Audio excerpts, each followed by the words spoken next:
चलो हाँ, सवाल ही लगाना है ना। थोड़ा कोशिश करते हैं अपन सीख पाए। तुम्हें कुछ करना नहीं है बहुत, बस सिर्फ एक चीज़ ढूंढनी है, परपेंडिकुलर। अगर वो तुम ढूंढ लोगे तो सवाल बहुत आसानी से कर लोगे। ठीक है ना। चलिए अगला क्वेश्चन लिखो। Next question. तुम्हें करना क्या है, एक्सिस ऑफ रोटेशन देखनी है, मास देखना है और एक परपेंडिकुलर डाल देना। वो परपेंडिकुलर ही हमारा आर हो जाएगा, m इंटू आर स्क्वायर। जितने मासेस होंगे सबका अलग निकाल के क्या करेंगे, ऐड कर देंगे। अगर कोई मास एक्सिस ऑफ रोटेशन के सामने है, उसकी लाइन में है, तो उसका मोमेंट ऑफ इनर्शिया जीरो होगा। बहुत बढ़िया। चलिए सवाल लिखिए। Two particle of mass, two particle of mass 1 kg and 2 kg, two particle of mass 1 kg and 2 kg are at position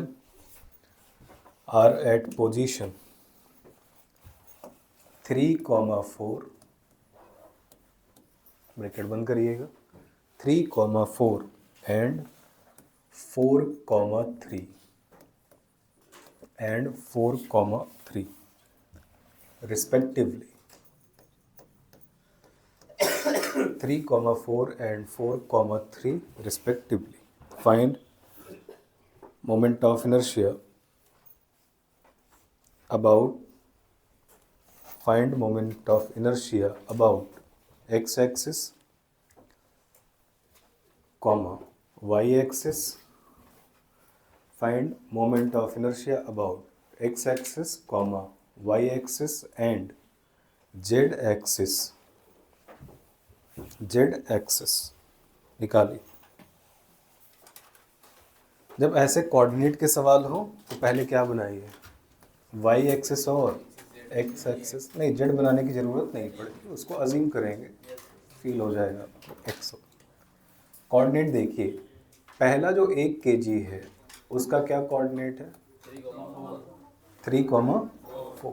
ठीक है, तो ये एक्स एक्सिस पर कितने मीटर पर होगा, 3 मीटर पर, और वाई एक्सिस पर 4। तो ऐसे स्केल रखे 3 मीटर और ऐसे रख करके अजीम कर लेते हैं कि 3 4 है ना, 1 kg यहाँ रखा गया। सही है। कोऑर्डिनेट क्या है, 3,4। इसका मतलब इसकी ये वैल्यू कितनी है, ये वाली ये 3 मीटर। सही है। और इसकी ये वाली वैल्यू कितनी है, 4 मीटर। तो वाई एक्सिस पर ये 4 मीटर पर है और एक्स एक्सिस पर 3 मीटर। कोई दिक्कत तो नहीं। 2 kg का जो कोऑर्डिनेट है वो कितना है बेटा जी, 4,3। इसका मतलब एक्स पर इससे आगे होगा वो, और वाई पर 1 मीटर नीचे। क्या यहाँ मान सकते हैं, मान लेते हैं। ये कितना है हमारा, 2 kg। इसका ये कोऑर्डिनेट कितना हो गया, ये कितना हो गया, ये 4 मीटर हो जाएगा, और ये कितना, 3 मीटर। सही है। अब पहला सवाल, what is the value of I x. अगर आपका एक्सिस ऑफ रोटेशन क्या हो, आई एक्स हो, एक्स एक्सिस हो, तो ये दो मासेस हैं। इस एक्सिस ऑफ रोटेशन से क्या ये परपेंडिकुलर है, कितना है ये दूर, और ये, इसका मतलब एक्स एक्सिस के लिए परपेंडिकुलर डिस्टेंस कौन सी होगी, वाई कोऑर्डिनेट होता है। समझ में आ गया। एक्स एक्सिस के लिए perpendicular Y coordinate, Y axis के लिए परपेंडिकुलर। तो भाई ये हमारी एक्सिस ऑफ रोटेशन हो गई। ये मास है, हमने मिला दिया, तो हमें पता है ये कितना दूरी पर है, 4 मीटर, और ये कितना है, 3। तो आई एक्स आ जाएगा, बोलो 1 गुणा 4 का स्क्वायर प्लस 2 गुणा 3 का स्क्वायर। 4 चौका 16, 9 दूनी 18, 8 छः 24, 34। यूनिट क्या बनेगी, किलोग्राम मीटर स्क्वायर। दूसरी एक्सिस क्या है हमारी, आई वाई। बोलिए आई वाई बराबर। अब आई वाई हमारी क्या बन गई, एक्सिस ऑफ रोटेशन। दो मासेस हैं, हमें क्या चाहिए, परपेंडिकुलर। बोलो ये कितना है, अच्छा बोल रहे हैं, और ये कितना है। तो जो परपेंडिकुलर होगा, क्या 1 kg के लिए 3 मीटर हो गया, और 2 केजी के लिए। इसका मतलब वाई एक्सिस के लिए एक्स एक्सिस के कोऑर्डिनेट्स क्या होते हैं, परपेंडिकुलर डिस्टेंस। समझ में आ गया। आइए, आई वाई इज इक्वल टू 1 गुणा कितना बेटा, 3 का स्क्वायर प्लस 2 गुणा 4 का स्क्वायर, 3 त्रिका 9, 16 दूना 32, 11 कितना आ गया, किलोग्राम मीटर स्क्वायर। सही है। देख लो कैसे सवाल करते हैं। जिस आपकी जो एक्सिस ऑफ रोटेशन है उसको देख लीजिए, पॉइंट मास को देख लीजिए और एक परपेंडिकुलर डाल दीजिए। परपेंडिकुलर किस पर होना चाहिए, एक्सिस ऑफ रोटेशन पे। तो ये दूरी कितनी हो गई, 3 मीटर, और ये कितनी हो गई, क्योंकि जो परपेंडिकुलर है वाई के लिए वो कौन सी कोऑर्डिनेट्स है, एक्स कोऑर्डिनेट है। तो 1 केजी एक्स पर कितनी दूरी पर है, 3, और 2 केजी 4, तो 3 4 हो गया। सही है। अब हमें नेक्स्ट पूछा गया है आई जेड बता दो। अब ये आपका आई जेड है, आई जेड इस प्लेन के क्या रहेगा, परपेंडिकुलर। जब मैं डॉट बना के लगा दूँ, मान लो ये डिस्टेंस है। सही है। अब ये आपकी एक्सिस ऑफ रोटेशन है। अब हमें चाहिए 1 केजी 2 केजी का परपेंडिकुलर। तो ना तो 3 है ना तो 4। क्या ये सीधी सीधी लाइन हो जाएगी, क्या ये सीधी सीधी लाइन हो जाएगी, बोलो ये कितना, 5। कारण अरे ये 3 ये 4 तो ये 5, और ये भी कितना, बोलो 5। क्यों, ये पूरा 4 ये पूरा। इसका मतलब जेड एक्सिस के लिए 1 केजी और 2 केजी कितनी दूरी पर हैं, 5 मीटर, और तो परपेंडिकुलर यहाँ भी 5 और यहाँ भी 5। समझ में आ रहा है। तो बोलो आई जेड बराबर क्या लिखेंगे, 1 इंटू 5 का स्क्वायर प्लस 2 इंटू 5 का स्क्वायर, 25 प्लस 25 दूना 50, अरे 75 किलोग्राम मीटर स्क्वायर। ऐसे कर लें, तसल्ली से कर लो, कोई जल्दी नहीं है, आराम से सीख लो, करना कुछ नहीं है। अपना एक्सिस ऑफ रोटेशन देखो, मास देखो, और वहाँ की क्या खींचो, परपेंडिकुलर। तो परपेंडिकुलर खींचने के लिए थोड़ा सा आपको गणित वणित का नॉलेज होना चाहिए, और अजीम होना चाहिए कि हाँ ये परपेंडिकुलर है। बस इतनी बातें चाहिए अपने को। ये कर लोगे तो कोई भी सवाल तुम डिस्क्रीट का कोई भी सवाल बहुत इजीली कर सकते हो। पॉइंट मासेस का कुछ भी पूछेंगे वो निकाल लोगे। तो सारा जुगाड़ पानी किसका है, और उतना तो करना पड़ेगा अपने को, है ना, कुछ तो करेंगे।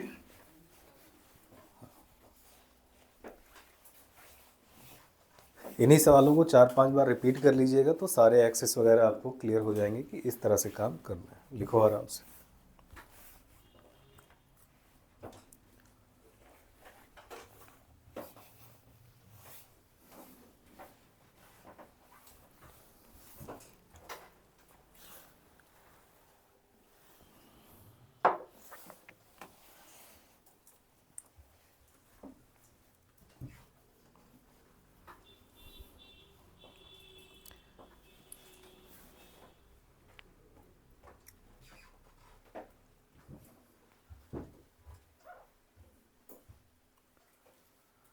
तो अगर कभी आपको कोऑर्डिनेट्स दे दे तो लोकेट कर दो पहले पार्टिकल को, और उसके बाद जो पूछा जाए एक्सेस को देखो और पार्टिकल से परपेंडिकुलर ड्रॉ कर लो। मेहनत सिर्फ एक ही है, बार बार क्या निकालना, परपेंडिकुलर निकालना। तो उसके लिए थोड़ा सा मेहनत कर लो।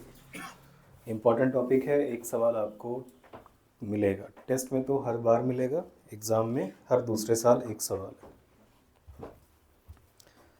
2 साल में एक बार मोमेंट ऑफ इनर्शिया वो आपसे ज़रूर पूछते हैं।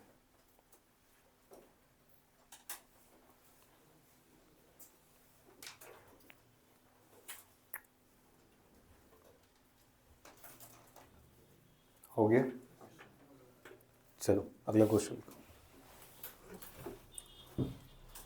2 particle of mass m1 and m2। ये 2 बार सवाल आया हुआ है नीट में, मेंस में भी सवाल आया हुआ था। लिखिए 2 particle of mass m1 and m2 are separated by distance small r are separated by distance small r, separated by distance small r. Find moment of inertia of system. Find moment of inertia of system about an axis. Find moment of inertia of system about an axis passing through their center of mass. Passing through their center of mass and perpendicular to line joining and perpendicular to line joining. समझ आ गया? मैं बना दे रहा हूँ। उन्होंने कहा दो masses हैं, एक कौन है m1, दूसरा कौन है m2। उन्होंने कहा इन दोनों का एक सेंटर ऑफ मास होगा, पढ़ाया है ना। उन्होंने कहा मान लेते हैं सेंटर ऑफ मास यहाँ था, ये सिस्टम का क्या है, तो एक एक्सिस जो कहाँ से पास हो रही हो, बोलो सेंटर ऑफ मास से, और लाइन ज्वाइनिंग के क्या हो, ये आपको आई निकालना है। तो भैया अगर ये आई निकालना है तो हमें क्या क्या चाहिए होगा, एक्सिस ऑफ रोटेशन से r1 चाहिए होगा और r2 चाहिए होगा। क्या m1 से r1 सेंटर ऑफ मास की दूरी है? What is the value of r1? पाप लगेगा m2r अपॉन, क्या पढ़ाया मैंने बोला है दो मासेस का अगर सिस्टम हो और उनका सेंटर ऑफ मास पूछा जाए तो अगर m1 से पूछा गया है तो ऊपर m2 होगा, m2 से पूछा गया है तो ऊपर, तो r1 की वैल्यू कितनी होगी m2r अपॉन, और r2 बराबर कितना होगा, तो m1r अपॉन, क्या ये परपेंडिकुलर डिस्टेंसेस आ गई हैं। अब क्या लिखोगे, मोमेंट ऑफ इनर्शिया बराबर, बोल बेटा, m इंटू m1r1 का होल स्क्वायर प्लस m2r2 का, सॉल्व कर लियो, वैल्यू आती है m1, कितना आता है m1 m2 plus m2 into R square. Result याद होना चाहिए, याद नहीं होगा सब गड़बड़ कर दोगे। टेस्ट में बहुत बार क्या पूछेंगे, सवाल डायरेक्ट आएगा, तो हम कहते हैं इतना कैलकुलेट काहे करें, नहीं समझ रहे कि पहले r1 निकालें फिर r2 निकालें फिर वहाँ r1 r2 को सॉल्व करें। इससे बेहतर है क्या याद रखो, सेंटर ऑफ मास के अबाउट परपेंडिकुलर एक्सिस पर जो मोमेंट ऑफ इनर्शिया होता है दो मासेस के सिस्टम का, वो होता है m1 m2 upon m1 plus m2 into R square. NEET ने 2 बार सवाल पूछा, यही सवाल, एक ही सवाल, और फुल सिलेबस टेस्ट में बार बार क्या होगा, ये आपसे पूछे जाएंगे। जितनी कोचिंग वाले हैं सब PYQ देते हैं, देना भी चाहिए, ठीक है, कर लेना यार। इसका मतलब टॉपिक तो आसान है, बस हमें किसी तरह से ऊपर वाला ये समझा दे कि परपेंडिकुलर कैसे दिख रहा है कि नहीं। पहले तो दिखना चाहिए कि आपको दिखे कि हाँ यही परपेंडिकुलर होगा, उसके बाद ये निकालेंगे कैसे। इतना ऊपर वाला आपको दिमाग दे दे तो आपका मोमेंट ऑफ इनर्शिया निकल जाए। ठीक, चलिए, तो ये रिजल्ट याद रखिएगा। सेंटर दो मासेस का सिस्टम है m1 m2 का, उन्हें कहा सेंटर ऑफ मास के अबाउट एक ऐसी एक्सिस जो लाइन ज्वाइनिंग के क्या हो, परपेंडिकुलर, मोमेंट ऑफ इनर्शिया बताइए, हम निकाल लेंगे। हो गया, लिख लो।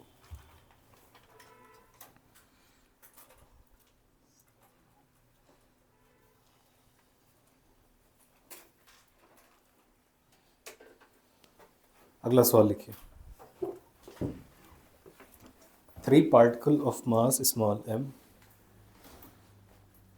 3 particle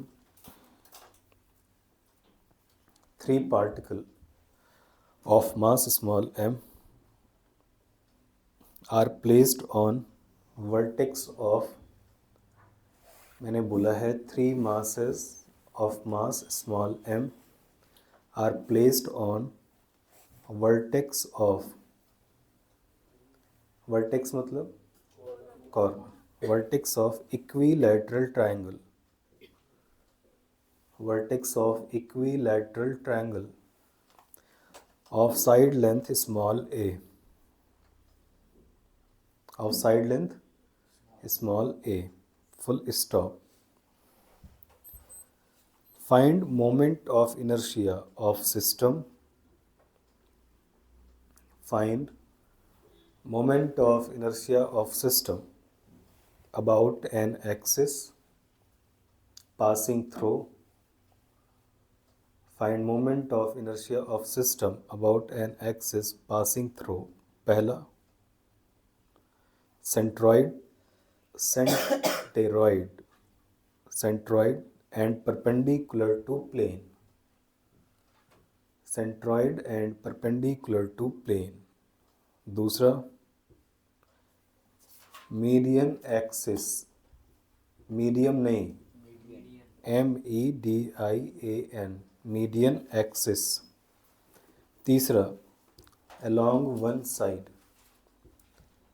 along one side निकालो, वन साइड, कॉर्नर नहीं, एक साइड पर। पहले अपनी कॉपी में फिगर बना लो इक्विलेटरल ट्रायंगल का, तीनों मासेस रख लो, साइड लेंथ ए बना लो। ये काम पहले कर लिया करो, ठीक है। तीनों मासेस आइडेंटिकल है, रख दो, एम और एम और एम। साइड लेंथ कितनी है? इक्विलेटरल ट्रायंगल है तो तीनों साइड्स क्या होंगी? बराबर।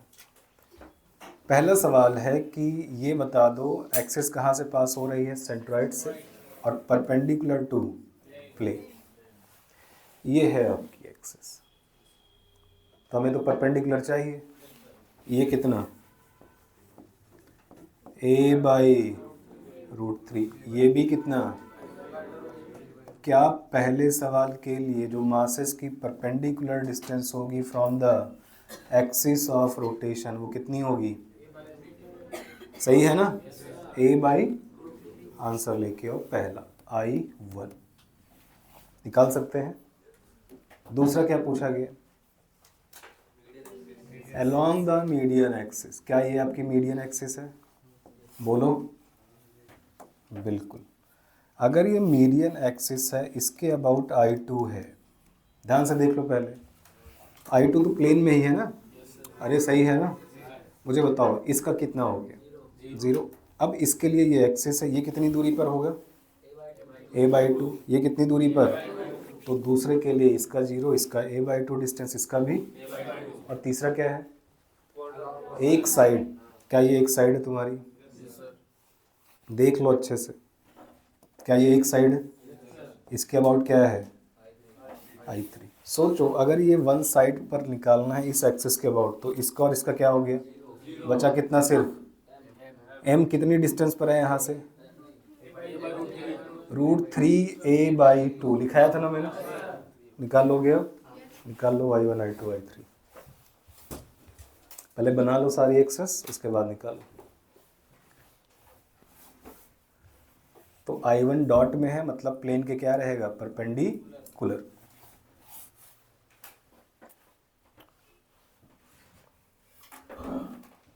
सही। अगर सुकून से काम करोगे तो कॉन्सेप्ट में कोई लोच नहीं है, बहुत आसानी से क्या मिलेगा? आंसर मिलेगा। है ही नहीं लोच फिजिक्स में कहीं, सब तो आसान है। बस थोड़ा सा क्या आना चाहिए? थोड़ा बहुत गणित आ जाए, थोड़ा सा दिमाग हो जाए, पढ़ने की इच्छा हो जाए, बस।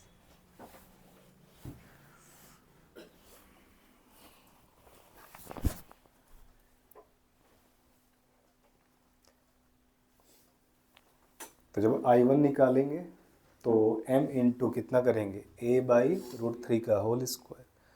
क्या सबका सेम है? तो 3 बार लिखने के बजाय 3 से क्या कर दो? आसान रहेगा। जितना भी आ जाए। और I2 के लिए एक का 0 हो गया और इसका कितना हो गया ma/2 का होल स्क्वायर, ma/2 का स्क्वायर। और I3 के लिए m इंटू √3a/2 का होल स्क्वायर। आ जाओ I1 सही है, m इंटू परपेंडिकुलर कितनी है a/√3 का होल स्क्वायर। ऐसे कितने थे, सभी की डिस्टेंस सेम है, सभी का मास भी सेम है एक्सिस ऑफ रोटेशन से, तो 3 से मल्टीप्लाई कर दो तो ये आ गया ma²/3 इंटू 3 से 3 क्या हो गया, कितना आ गया I1 is equal to ma²। दूसरा I2 इज इक्वल टू, अब ये बेटा आपका I2 है ना, इसका कितना हो गया 0 और ये कितनी दूरी पर है a/2, तो एक का तो 0 हो गया, बचा 2 m इंटू a/2 का whole square plus m into a/2 का होल स्क्वायर। क्या ma²/2 आ जाएगा, अरे 4 2 हो जाएगा ना, this is equal to I2। अब हमसे बोला गया भैया I3 बता दो, बता देंगे I3 बता दो। क्या ये I3 हो गया, जो लाइन पर आ गए वो क्या हो गए 0, एक्सिस ऑफ रोटेशन पर 0। अब ये बचा है, ये तुम्हारी एक्सिस ऑफ रोटेशन है, कितनी दूरी है याद रख लेना, लिखाया था सब मैंने, √3a/2 का होल स्क्वायर। बोलो कितना आ गया 3/4 ma²। कर लेंगे छापी,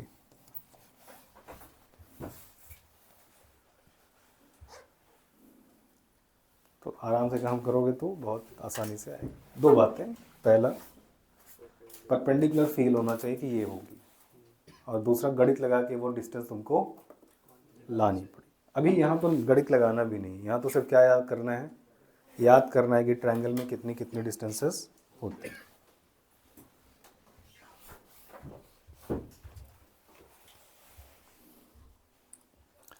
चलो आगे बढ़ो। एक टर्म है रेडियस ऑफ गायरेशन, उसके बारे में आपको सिखाते हैं, फिर आगे बढ़ते हैं। फॉर्म वॉर्म आ गया भैया। अभी ये पार क्या होता है भाई, अपार होता है पार होता है, सही है, अपार आईडी कैसे बनेगी, लेकिन जब हम लोग थे तब तो ऐसा कुछ सीन था नहीं। अच्छा स्कूलों में हुआ, साइट वाइट होती है क्या इसकी, कार्ड रहता है, साइट से सारे एकेडमिक्स सब उसी में रहेगा। वो डिजी लॉकर है ना, वो तुम्हारा सारा एकेडमिक का डेटा स्टोर करके रखे, सारे रिजल्ट सारे सर्टिफिकेट। और जिनका रिजल्ट नहीं है, मान लो कोई 10 साल पहले से, तो 10 साल पहले वाला नहीं, अभी नहीं, जो डिजी लॉकर में तुम्हारे डॉक्यूमेंट्स हैं वो डॉक्यूमेंट्स तुम अपलोड करते हो वहाँ से। डिजी लॉकर में तो हम ही लोग करते हैं, डिजी लॉकर में जो है वो आप अपना रोल नंबर डालेंगे, अपना नाम आ जाएगा, जो डॉक्यूमेंट होगा रिपोर्ट कार्ड होगा वो आपके उसमें सेव हो जाएगा, आप सेव कर देंगे, परमानेंट आपके डिजी लॉकर में रहेगा वो। बस ये है डिजी लॉकर का सिस्टम। तो स्कूल अपलोड करता है, नहीं, हम लोग जो रिजल्ट, अगर सीबीएसई का रिजल्ट निकला है तो जो 10 साल पहले वाला क्या करेगा, हो जाएगा, उसका भी डेटा स्टोर्ड है, डेटा स्टोर रहता है। ना बनाया जाए तो कोई दिक्कत है, पता नहीं ऑप्शनल है या क्या है, वेरिफिकेशन वैसे फिर अलग से नहीं डालनी पड़ेगी इसलिए। समझ क्या करूँ यार, चलो, अरे मैं गलती से मैंने पूछ लिया, चलो लिखिए। चलो कुछ तो ज़िंदगी में फिक्स कर लो, कैसा एग्ज़ाम चाहते हो, कराना चाहते हो, हर साल एक नाटक बता रहे होते हो। नेक्स्ट इज एक छोटा सा टर्म है रेडियस ऑफ गायरेशन। ये जो अल्फाज है ना, ये अब तुम्हारी ज़िंदगी में टिका रहेगा जब तक कि नीट क्रैक नहीं कर लोगे, क्योंकि जो सवाल मोमेंट ऑफ इनर्शिया के आते हैं वो इस टर्म के साथ आते हैं। रेडियस ऑफ गायरेशन होता क्या है मैं बताता हूँ। मान लो मैं एक सिस्टम बनाता हूँ 3 पार्टिकल का, सही है, एक बनाता हूँ m1 नहीं बनाता, वैल्यू लेता हूँ सीधा सीधा 1 kg, इसकी कोई डिस्टेंस होगी, दे नहीं रहा मैं, इसका 2 kg और इसका 4 kg। और इस एक्सेस के अबाउट मैं कहूँ कि बताइए मोमेंट ऑफ इनर्शिया क्या होगी, तो आप कहोगे ले लेते हैं ये 1 मीटर पर, ये कितने मीटर पर, 2 मीटर पर, और ये कितने मीटर पर, नहीं 1/2 मीटर पर मान लेते हैं, ठीक है ना। तो आप कहेंगे मोमेंट ऑफ इनर्शिया इस सिस्टम का कितना हो गया इस एक्सेस के अबाउट, तो क्या बोलोगे 1 इंटू 1 का स्क्वायर, 2 इंटू 2 का स्क्वायर, 4 इंटू 1/2 का स्क्वायर। 1 का स्क्वायर 1 होता है, 4 दूनी 8, और ये बेटा 1, कितना आ गया, यूनिट क्या बनी। उन्हें कहा इस सिस्टम का मोमेंट ऑफ इनर्शिया कितना आया हुआ है, 10 kg। तो आप एक काम करो, आप ऐसे तीनों को अलग अलग मत करो, आप एक्सिस ऑफ रोटेशन बना लो, सही है, और सारा मास किसी एक जगह सिस्टम का क्या कर दो, लोकेट कर दो, दिस इज m टोटल। तो k वो डिस्टेंस है एक्सिस ऑफ रोटेशन से जहां पर टोटल मास रखने पर उतना ही मोमेंट ऑफ इनर्शिया आता है जितना सिस्टम का अलग अलग होने पर रहता है। समझ में आ रहा है। तो k is what, radius of gyration is called k is the perpendicular distance from the, अभी मत लिखो पहले बता दूं, k क्या है, एक परपेंडिकुलर डिस्टेंस है फ्रॉम एक्सिस ऑफ रोटेशन जहां पर सिस्टम का टोटल मास रखने पर उतना ही मोमेंट ऑफ इनर्शिया आता है जितना पहले सिस्टम का, अरे वो तो अलग अलग ही है ना, तो अलग अलग बोलने की जरूरत क्या है, जितना सिस्टम का पहले मोमेंट ऑफ इनर्शिया था। तो कहते हैं भैया अलग अलग हटा के सीधा एक जगह रख दो और k की वैल्यू को क्या कर लो, निकाल लो। समझ में आ गया। तो I बराबर यहाँ क्या होता है, आप लिखोगे I बराबर होता है गुरु जी m इंटू आर स्क्वायर, और यहाँ क्या होगा m total into k square. क्या बात समझ में आई। तो किसी का भी अगर तुम मोमेंट ऑफ इनर्शिया तुम्हें पता हो तो वहाँ से लिख सकते हो सिस्टम का total mass into k square, ये फार्मूला याद रखो, सही है। जैसे मान लीजिए मैं किसी का मोमेंट ऑफ इनर्शिया निकालूं 20 आ गया और उसका मास टोटल 10 है, तो मैं कहूँ इसकी रेडियस ऑफ गायरेशन कितनी है, तो आप कहोगे 20 बराबर 10 इंटू के स्क्वायर √2। इसका मतलब परपेंडिकुलर एक्सिस से √2 मीटर पर जब रख दोगे पूरा का पूरा मास तो उतना ही मोमेंट ऑफ इनर्शिया, अरे समझ में आ गया। तो moment of inertia of the system particle rigid body is equal to total mass of the system into gyration का स्क्वायर। छापिए, पहले लिख लीजिए रेडियस ऑफ गायरेशन होती क्या है।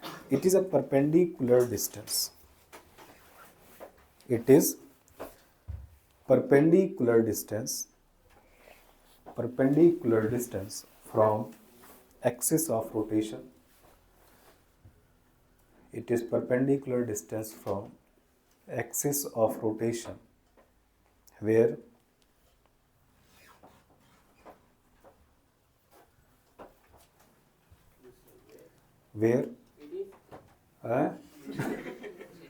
अबे यार मजाक कर रहा है मेरे साथ।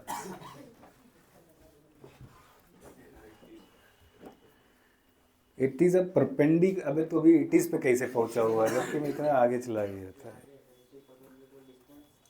It is perpendicular distance from axis of rotation where total mass of the system is placed, where total mass of system is placed, then moment of inertia is equal to,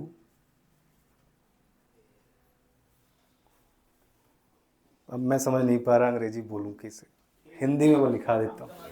नहीं काट दो। ये एक परपेंडिकुलर डिस्टेंस है from axis of rotation जहाँ पर system का पूरा मास रखने पर उतना ही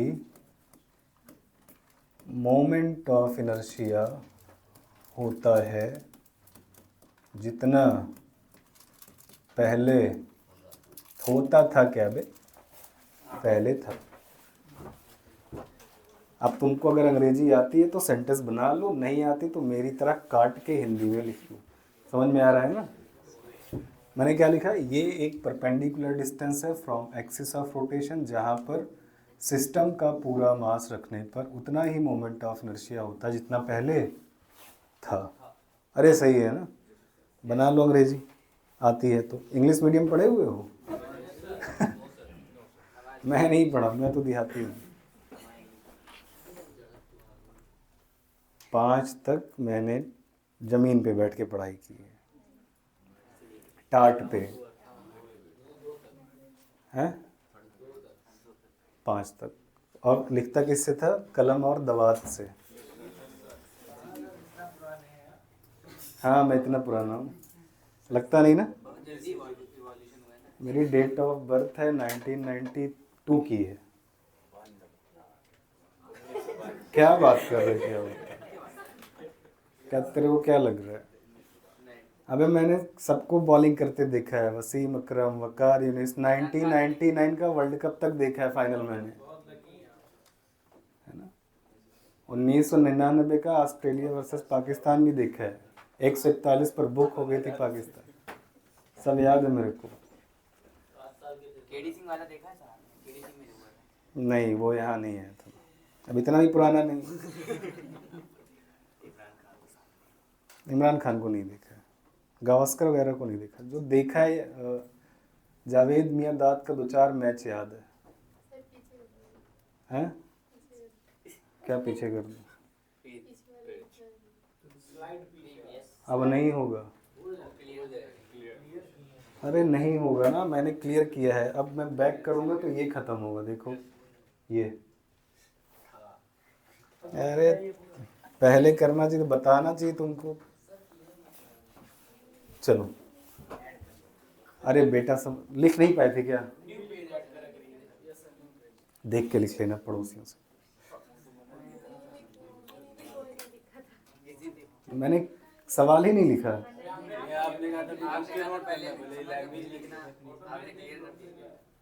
तो मैं फिर लिख देता हूँ ना। अच्छा अच्छा, कोई दिक्कत नहीं। ये लिख लिया ना? अभी दुख दूर कर देता हूँ बेटा। ये क्या है? 1 kg, सही है। ये कितना लेते हैं? 2 kg। और इसको कितना लेते हैं? अरे 4। ये कितने मीटर दूर मानते हैं? और ये, अरे कुछ भी एग्जाम्पल ले लेते हैं ना, कोई दिक्कत नहीं। इसको कितना लिया था? 2 kg 2 मीटर। और ये 4 kg कितने पर था? आधे पर था। उन्हें कहा ये था 4 kg और इसकी परपेंडिकुलर थी 1/2 मीटर, सही है। What is the moment of inertia of this system? आप कहोगे 1 गुणा 1 का स्क्वायर प्लस 2 गुणा 2 का स्क्वायर प्लस 4 गुणा 1/2 का स्क्वायर। यहाँ से 1, यहाँ से 8, यहाँ से 1, कितना आ गया? यूनिट क्या बनी? उन्हें का इतना लोड काहे ले रहे हो अलग अलग का? सबको क्या करो, इकट्ठा करो। कितना हो गया टोटल मास? अरे 2 4 2 6, 6 1 7। डिस्टेंस कितनी मान लो? आर नहीं, के। और अब मोमेंट ऑफ इनर्शिया कितना? आई। तो आई बराबर अब कितना लिखोगे? 7 इंटू के स्क्वायर। आई कितना है? 10 चाहिए। 7 आगे के स्क्वायर, 10/7 का क्या ले लो? रूट। ये तुम्हारा क्या है? Radius of gyration. Axis of rotation से अगर इतनी दूरी पर तुम टोटल मास ऑफ सिस्टम रख दोगे तो उतना ही मोमेंट ऑफ इनर्शिया आएगा जितना पहले सिस्टम का था। तो it is a perpendicular distance from axis of rotation, जहाँ पर सारा मास रखने पर उतना ही मोमेंट ऑफ इनर्शिया आता है जितना पहले सिस्टम के पास होता है। तो हम सीधा फार्मूला क्या लिखते हैं फिर? फार्मूला बताओ, अगर के निकालना है तो सबसे पहले आई निकाल लो, सही है।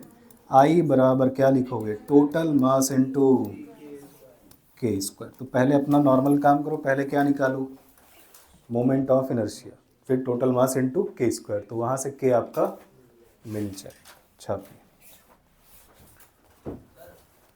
सिस्टम के अपने जो आपस में मास है उनकी रीति से कुछ डिपेंड नहीं, उससे हमें नहीं मतलब, हमें एक्सिस ऑफ रोटेशन की परपेंडिकुलर से मतलब है। इनके बीच में क्या दूरी है हमें इससे कोई मतलब नहीं।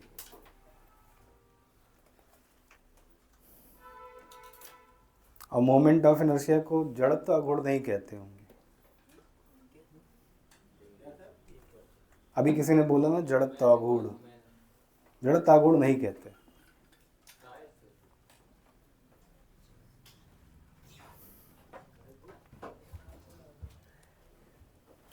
हो जाएगा।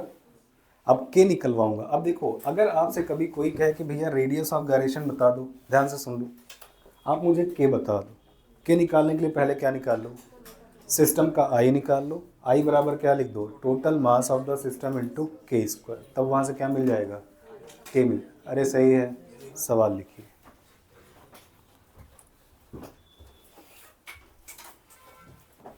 Four particle each of mass, four particle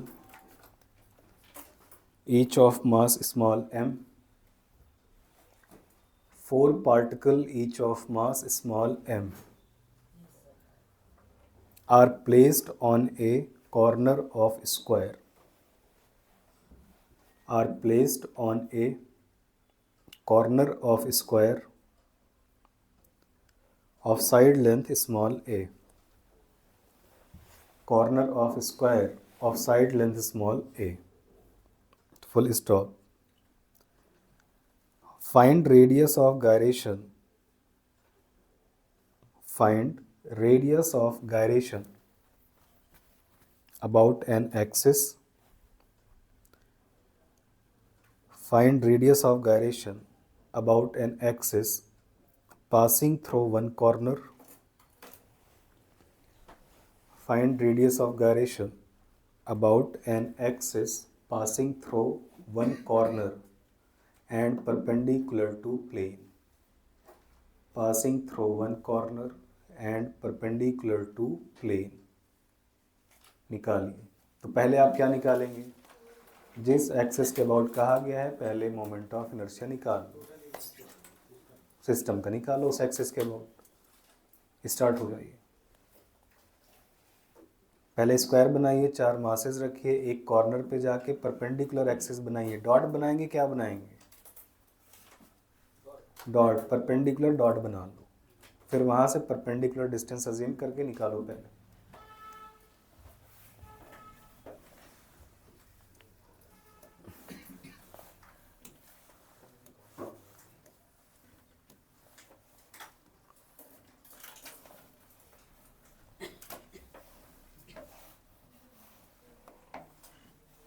कितने मासेस रखे गए हैं, चार।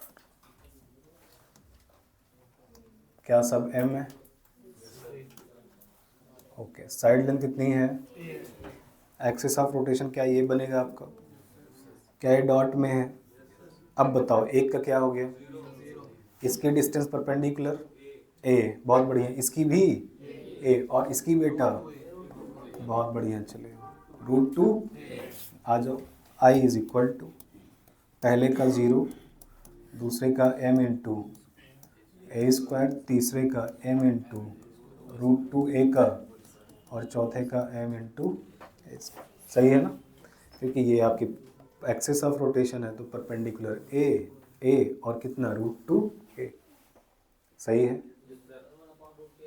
आइए बोलो कितना आ गया, ma square plus 2m a square plus m a square which is equal to 4m a square.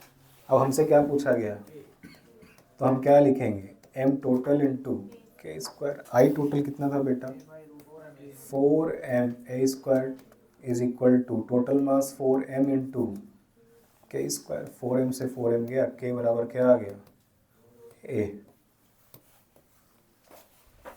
तो radius of gyration side length की क्या रहेगी, बराबर। अरे सही है ना, ऐसे करना। तो पहले तो ये आभास करो कि परपेंडिकुलर है या नहीं, तो ज़्यादातर सवाल में सीधा सीधा पा जाओगे। कई बार टिग्नोमेट्री एंगल वैंगल दे देते हैं तो उससे निकालना पड़ेगा। मतलब सर किसी भी एक कोने पे 4m ला के रख दें तो सेम ही। कोने पर नहीं रखना, अब जो एक्सिस है उसके परपेंडिकुलर, तो ये एक्सिस है तो ए दूरी पर अगर ले जाके 4m रख दोगे तो इतना ही मोमेंट ऑफ इनर्शिया आएगा जितना पहले था। वही मतलब हाँ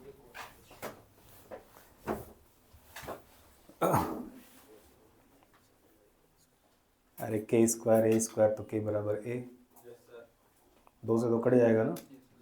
जब इस दो पावर इधर होती है तो उधर जाके 1/2 पे पावर चढ़ती है, याद है।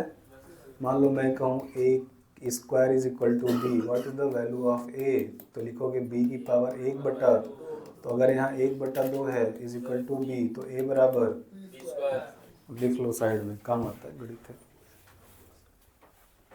और रूट का स्क्वायर करने पर रूट क्या होता है, अगर कोई कहे रूट ए का होल स्क्वायर तो सिर्फ क्या मिलेगा ए, और कोई कहे रूट ए का 3/2, बहुत बढ़िया। तो ऐसा लिख लिया करो, रूट ए की पावर 1/2 का पावर 3, तो ये कितना आ गया ए का क्यूब। समझ में आया, ऐसे काम किया करो। चलो